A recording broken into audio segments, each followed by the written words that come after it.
Hello అండి అందరికీ. రోజు రాత్రి పడుకునే ముందు నేను కిచెన్ అంతా క్లీన్ చేసేసి పడుకుంటానండి. ఏ టైం అయినా సరే.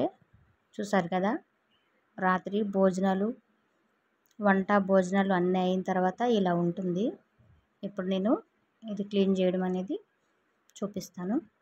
ఎంత నైట్ అయినా సరే నేను చేసే పడుకుంటానండి. మొత్తం క్లీన్ చేయకపోతే పొద్దున్న లేచినప్పటికి చాలా చిరాకుగా ఉంటుంది. తలనొప్పి కూడా వచ్చేస్తుందండి. ఎందుకంటే పొద్దున్న పిల్లలకి బాక్సులు రెడీ చేయాలి, ఇంకా అన్నీ ఉంటాయి కాబట్టి మళ్ళీ పొద్దున్నే 4:30కి లేస్తానండి. ఎందుకంటే మా పిల్లలకి స్కూల్ బస్ అనేది తొందరగా వచ్చేస్తుంది. 7:30 లోపలే వస్తుంది. ఈలోపు రెడీ అవ్వాలంటే నైటే చేయకపోతే అది అవ్వదు కదండి. అందుకని చెప్పేసి అంతా నైటే చేస్తా. అసలు కిచెన్కి వెళ్ళామంటే మనం ఒక 2 గంటలు పడుతుంది అంతా క్లీన్ చేయడం అదంతాని. పొద్దున్నే లేచి మనం ఎప్పుడు చేయగలము, రాత్రి చేసి పెట్టుకుంటే చాలా బాగుంటుంది. మనకి చాలా ఈజీగా కూడా అనిపిస్తుంది. లేవగానే తొందరగా మనం స్నానం చేసేసి దీపం ముట్టించుకొని ఇంకా మనం కిచెన్లోకి వెళ్ళిపోయి వంట అనేది ప్రిపేర్ చేసుకోవచ్చు. ప్రశాంతంగా అనిపిస్తుంది. ఇంకా లేదు అంటే చిరాగ్గా కోపంగా ఉంటుంది. అస్సలు ఆ రోజంతా పనులు అనేది చేసుకోలేమండి. ఎందుకంటే అవి అన్నీ సగం సగం పనులు అవుతాయి. మనకి ఏది అవసరమో అది ఒకటే తోమేసి తీసుకొని వాడేసి మళ్ళీ ఆ సింక్లో పడేస్తే అసలు ఏది ఎక్కడ ఉందో కూడా అర్థం కాదు. అందుకని ముందు రోజు రాత్రే నేనంతా క్లీన్ చేసేసి పెట్టేసుకుంటా. కిచెన్ బండ తుడిసిన తర్వాత గ్యాస్ స్టవ్ అనేది డైలీ తుడుచుకుంటాం కాబట్టి జస్ట్ నేను చేయితో అలా ఒత్తేసి కొంచెం సబ్బు నీళ్ళు వేసి తుడిచేస్తా. తర్వాత బట్ట పెట్టి 2-3 సార్లు బాగా తుడిచిన తర్వాత చక్కగా ముగ్గులు పెట్టుకుంటా. ఎంత లేట్ అయినా నేను పొయ్యి దగ్గర ముగ్గు వేయకుండా అయితే పొయ్యి ఆన్ చేయనండి. స్టవ్ అనేది ఎంత బాగాలేకున్నా ఎంత లేట్ అయినా సరే ఒక చిన్న 2 గీతలైనా గీయాల్సిందే. చూసారు కదా, మాకు కిచెన్ చాలా చిన్నది వస్తుందండి, చాలా చిన్నది. నాకు అక్కడ నిల్చొని తోమడానికి కూడా కంఫర్ట్గా ఏమి ఉండదు. తోమిన తర్వాత గిన్నెలు అవి అక్కడ పెట్టుకుందామన్నా అంత కంఫర్ట్గా ఉండదు. అందుకని చెప్పేసి నేను కొన్ని తోమేసి కడిగేసి ఎక్కడక్కడ పెట్టేస్తూ ఉంటా. చూసారు కదా, చాలా చిన్నగా ఉంది మా కిచెను. తర్వాత పైన ఆ వంట బండ తుడిచిన తర్వాత పైన గోడలు అవి చక్కగా తుడిచేసుకోవాలి. డైలీ తుడుచుకుంటే మనకి ఒకటేసారి ఎక్కువ జిడ్డు అనేది పట్టినట్టుగా ఉండదు. ఒకటేసారి జిడ్డు పట్టి అంతా క్లీన్ చేయడానికి ఎక్కువ టైం పట్టేస్తుంది. స్టవ్ క్లీనింగ్ అయిపోయింది. ఈలోపు నేను చాక్ పీస్ నీటిలో నానబెట్టి పెట్టుకుంటానండి. నానబెట్టేసి చాక్ పీస్ కాసేపు నీటిలో నానబెట్టి ముగ్గు పెట్టుకుంటే చాలా బాగా ముగ్గు వస్తుంది. నీట్గా కూడా కనిపిస్తుంది మనకి. ఇది అందరికీ తెలిసిందే. చూసారు కదా, చిన్నగా ఉంది కాబట్టి నేను చిన్నగా ముగ్గులు పెట్టుకుంటా. నాకు చాలా ఇష్టం. నాకు కిచెన్ నీట్గా ఉంటేనే నాకు చాలా ఇష్టం. నా దృష్టిలో పూజ గది కిచెన్ అనేది ఒకటే. నాకు ఎప్పుడు అలా కిచెన్ పూజ గది కళకళలాడుతూ ఉండాలనేది నాకు అనిపిస్తుంది. అందుకని చెప్పేసి పొద్దున్నే లేచి నేను నైట్ ఇది కిచెన్ క్లీన్ చేసుకున్న తర్వాత పొద్దున్నే స్నానం చేయగానే ఇంకా పూజ గది అది క్లీన్ చేసుకొని దీపం అవి ముట్టించి పిల్లలకి లేపుతానండి. చూసారు కదా,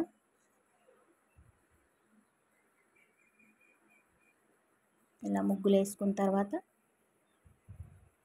ఇంకా గిన్నెలు తోమడం అనేది మొదలు పెట్టుకోవాలి. ఫైనల్గా ఇగో చూసారా, ఇలా రెడీ అయిపోయింది. చిన్నగా అమ్మవారి పాదాలు వేసుకున్నా. ఇలాగే వేసుకుంటానండి. ఇలా పొయ్యి ముందు ముగ్గు పెడితే మనకి చాలా మంచిది. ఇంకా ముగ్గు అయిపోయింది. పక్కన అంతా కడిగేసుకొని చూసారు కదా, గిన్నెలు ఎన్ని ఉన్నాయో. కొన్ని పక్కన పెట్టున్నాను సింక్లో సరిపోకపోతే, కొన్ని తోమేసి పక్కన పెడతా. మళ్ళీ అవన్నీ పైన స్టాండ్లోకి షిఫ్ట్ చేసిన తర్వాత మళ్ళీ తోముతూ ఉంటా. అక్కడ అస్సలు ప్లేస్ లేదు. ఏమన్నా గిన్నెలు తోమే బుట్ట పెట్టుకుందామన్నా అక్కడ ప్లేస్ అనేది లేదు. రైట్ సైడ్ ఏది ఉంది, లెఫ్ట్ సైడ్ పెడదామంటే మనకు ఆ బండ అడ్డొస్తుంది. చూసారు కదా, అది ఆ పక్కన సింక్ పక్కన ఉన్న బండ వాటర్ అది పడిపోకుండా అది పెట్టారు. ఇంకా అన్నీ తోమడం చూపించాలంటే ఒక చిన్న మూవీనే మూవీ టైం అయిపోతుంది. ఒక 2 అవర్స్ పడుతుంది కిచెన్లోకి వెళ్తే. నాకే కాదు పాపం అందరూ ఆడవాళ్ళకి అదే పరిస్థితి అండి.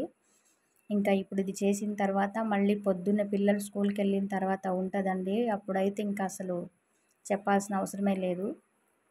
కిచెన్లోకి వెళ్తే ఇంకా మనం ఒక 2-3 గంటలు అట్టే స్పెండ్ చేయాలి. చూసారు కదా, అన్నీ తోమేశాను. ఇంకా మూలే నేను అక్కడే గ్యాస్ స్టవ్ పక్కనే పెడతా కాసేపు. తర్వాత పెద్ద పెద్ద ప్లేట్స్ అవన్నీ తీసేసి స్టాండ్లో పెట్టేసుకుంటా ఒక్కొక్కటిగా. ముందు పెద్దవన్నీ తీసేసి పెట్టేస్తే తర్వాత చిన్న చిన్న బౌల్స్ అవి మనము పెట్టుకోవచ్చు. అప్పుడు ఈజీగా ఉంటాయి, కొంచెం ప్లేస్ సేవ్ అవుతుంది. చూసారు కదా, చాలా చిన్న కిచెన్ నాకు. అప్పటికే నైట్ 10:30 అయిపోయింది పని చేసే వరకే. మళ్ళీ పొద్దున్నే 4-4:30కి లెగాలి కదండి, అందుకని చెప్పేసి చేసుకోవాలి ఏ టైం అయినా సరే. ఒక్కొక్కసారి ఇంకా బాగా లేట్ అయిందంటే ఇంకా వదిలేస్తా, నా వల్ల కూడా కాదు. ఇంకా అంటే మరి మనకు అలవాటు కదా, టైంకి మెలకు వచ్చేస్తుంది. నాకైతే ఏ సౌండ్ వినిపించినా బస్సు వచ్చేసిందేమో, స్కూల్ బస్సు వచ్చిందేమో అన్నట్టుగా నాకు హడావిడిగా కంగారుగా మెలకు వచ్చేస్తుంది. అందుకని చెప్పేసి మొత్తం అన్నీ పెట్టేసుకున్న తర్వాత పెద్ద గిన్నెలన్నీ మళ్ళీ తోమేసి ఆ పక్కనే పెట్టుకుంటా. అవి అక్కడే వదిలేస్తానండి. ఇంకా ఫైనల్గా అయితే గిన్నెలు కడగడం అది అయిపోయింది. ఇప్పుడు క్లాత్తో ఇంకోసారి తుడుచుకుంటాం. మా పిల్లలకి పొద్దున్న అవసరం వచ్చే బాక్సులన్నీ పక్కకు పెట్టుకుంటా. చూసారు కదా, మొత్తం క్లీన్ చేసిన తర్వాత ఇలా ఉంటుంది. పొద్దున్నే లేచేటప్పటికి ఇలా ఉంటేనే మైండ్ ప్రశాంతంగా ఉంటుంది. లేకపోతే చిరాకు, తలనొప్పి రకరకాలుగా అనిపిస్తుంది మన ఆడవాళ్ళందరికీ. చూసారు కదా, అన్నీ పెట్టేసుకున్నా. ఇదేనండి నా చిన్న సింపుల్గా ఉండే వంటగది. ఇంతవరకు ఆదరించి నా వీడియోస్ చూసి 10K సబ్స్క్రైబర్స్ చేసినందుకు మీ అందరికీ పేరు పేరున ధన్యవాదాలండి. ఇదేనండి నేను టీ గ్లాసులు, చిన్న చిన్న గ్లాసులు పెట్టుకుంటా గరిటెలు అవి. ఇది మేము తయారు చేసుకున్నామండి మా ఆఫీస్లో. ఇది నా చిన్న వంటగది. మీకు ఎవరికైనా వీడియో నచ్చితే లైక్ చేయండి. ఏమైనా డౌట్స్ ఉంటే కామెంట్ చేయండి, తప్పకుండా రిప్లై ఇస్తా. థ్యాంక్ యూ సో మచ్ అండి.